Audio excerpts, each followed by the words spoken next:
Joining us now is a man that I've been a massive fan of for a long time. Incredibly talented. Go Dogs. Ho, ho, ho, ho. A man out of Georgia, obviously loves the Falcons. He has a new music video out in the middle that is debuting Manana. The Out in the Middle tour is coming to your city. You can get tickets right now at ZacBrownBand.com. An absolute living legend in the music industry. If you've ever seen him live, he sounds exactly like the motherfucker sounds in the studio. Ladies and gentlemen, Zac Brown. Yeah! Holy shit! Woo! Look how cool you look.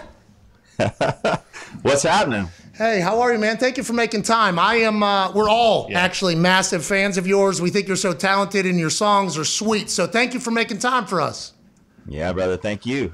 Okay, so Out in the Middle. Let's get to this. Let's chat about it. You got a new music video coming out tomorrow. We saw it. Fucking fire, dude. Hey, this thing's fire. Whenever you start making songs like that, because obviously you've collabed with Avicii, you've gone all different genres. We go to your live show, you hit Sandman. This feels like a real country song. Are you getting back to full country roots here for this next tour? And how do you get to that process creatively? Yeah, so I got to write this song with Luke Combs, who I'm a fan of. And just getting my band together for the first time that I saw all of them back in the studio together, you know, it was just magic. You know, I missed, it's been like 2 years of destruction and things getting smashed, businesses getting smashed and things like that. But what came out of that was just rejuvenation and being able to create at home, to want to sit with my guitar and craft and write at home. And you know, my creativity, my headspace is better than it's ever been. And just through all those storms and coming back out again and being a part of something that helps to bring people together. You know, I feel like with all the politics and all the bullshit that's out there dividing everyone, that music is one of those things that we need, that's a unifier, and it's important. How tough is it to continue to write just hit songs like year after year after year and be so consistent? I would imagine once you put an album out, you're like, all right, I feel pressure to come up with another album eventually. When you put that one out, like, is that something you ever think about? You know, the love and the creation, the crafting of it is so fun for me. I love that part. I love getting to dive in to the vocal parts, to just like putting something together. First of all, having something to say that people can relate to, you know, that creative process, and the people that I get to write with. I've got some new people that I've been writing with for this last year.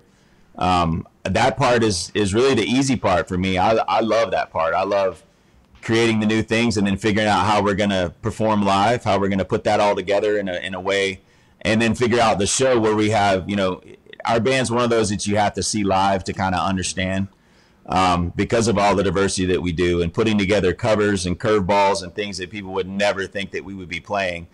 You know, I mean, we definitely are on country radio and we're Southern, but when you see our live show, it is all over the place. And so I'm very diverse, you know, being from Atlanta. I've been exposed to all different kinds of things, and then traveling the world the last 20 years, you know, just that's been the greatest school for everything. I love the creative process, and, you know, that part's not hard for me. I think my headspace and being through like some difficult things at home and being through COVID and all those things now, but having the time to reflect, because it's been like the first 10 years, it was like holding on to a rocket ship and just kind of trying to stay sane, trying to grow and still stay creative. But my headspace now is great. Like, I'm present in it. You know, the things that COVID destroyed were things that I didn't really need anyway. You know, I think we realized that we get along a lot better with a lot leaner group and a smaller circle of people. And my team is amazing. And this year, our tour, we're doing stuff that I've always wanted to do and never had the headspace to create and put the time into. Man, I've been to a couple of your shows, your band shows, and I'm on Cloud 50, you know. I got some good friends that live down the street. And then as soon as that ends, all of a sudden the stage goes black. And then, and then you got this dude with chops who's out just absolutely killing Enter Sandman. It is an experience. You are great on the road. Like, you guys sound better live almost than in the studio. Have you always been into music? Did you know this is what the future was for you? And when did it all start? Yeah, I mean, since I could talk, I was singing. And I had siblings, like my older brother was just like, shut up, stop singing, stop making noise. You're one of 12, right?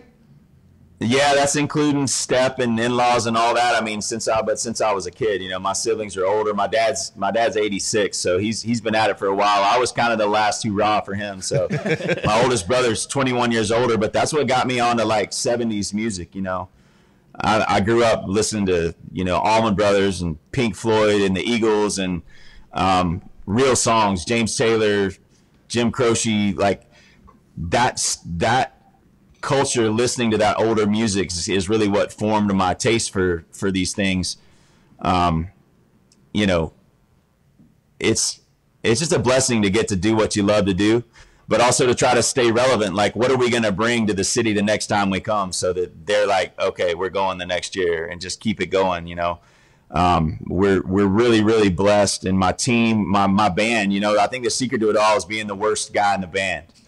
yeah, that's obviously you. Yeah, because you sing every song right on tune every fucking night. I have no idea how you do it. I scream into a microphone every single day. I just learned I have allergies last week. My shit's terrible. I don't know how you do what you do. It feels like you're a chef, but hey, you've gotten kind of yoked up lately, right? I think it was on College Game Day. I believe you were singing for one of their shows, and they had this drone shot. And have you been getting after it right now? Do you have an entire workout regimen? And how do you keep the vocal cords healthy?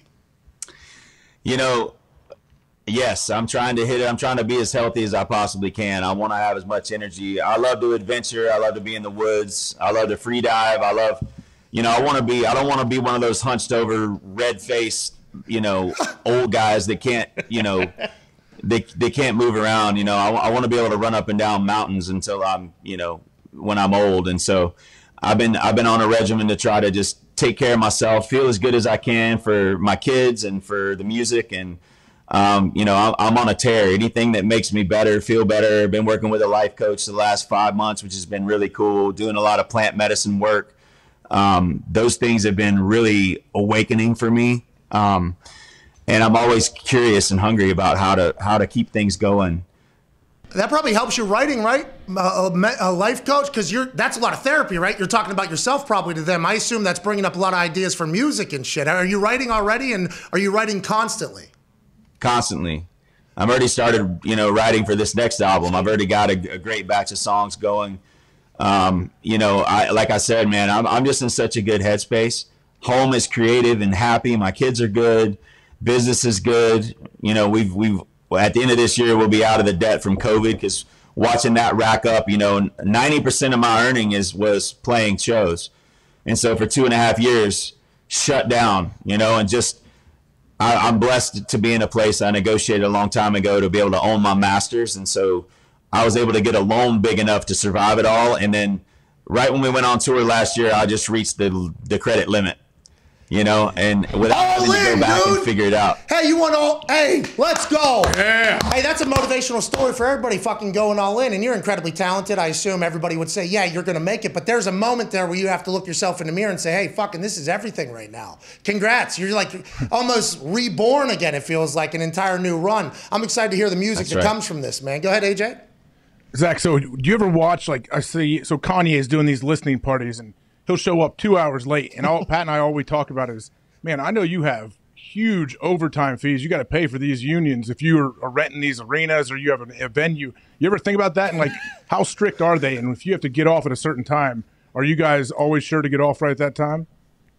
Yeah, there's some shows where it's like 10 grand for every 10 minutes that you go over.